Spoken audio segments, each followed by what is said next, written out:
দুর্গাপুরে ডাক্তারি ছাত্রীকে গণধর্ষণের অভিযোগে গ্রেপ্তার ৩ জনকে ১০ দিনের পুলিশ হেফাজতের নির্দেশ দিয়েছে আদালত। রবিবার ৩ অভিযুক্ত অপু বাউরি, ফেরদৌস শেখ, শেখ রেজাউদ্দিনকে কোর্টে তোলা হলে দুর্গাপুর মহকুমা আদালতের বিচারক ১০ দিনের পুলিশি হেফাজতের নির্দেশ দিয়েছে।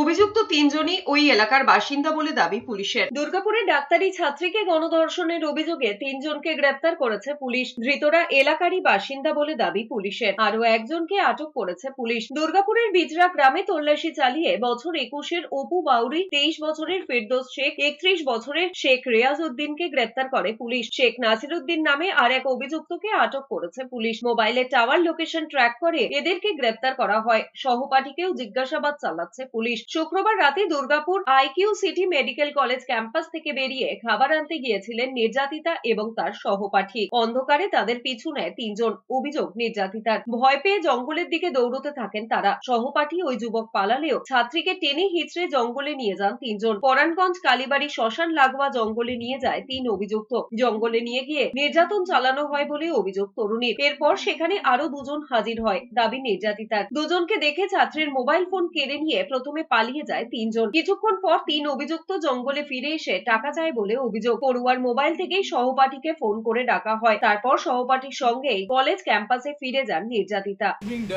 সবকিছু করা হচ্ছে, সবকিছু ভালো করে দেখা হচ্ছে। ৩ জনকে কোর্টে ফরওয়ার্ড করা হয়েছে। আজকে ৩ জনকে অ্যারেস্ট করা হয়েছে, তদন্ত চলছে।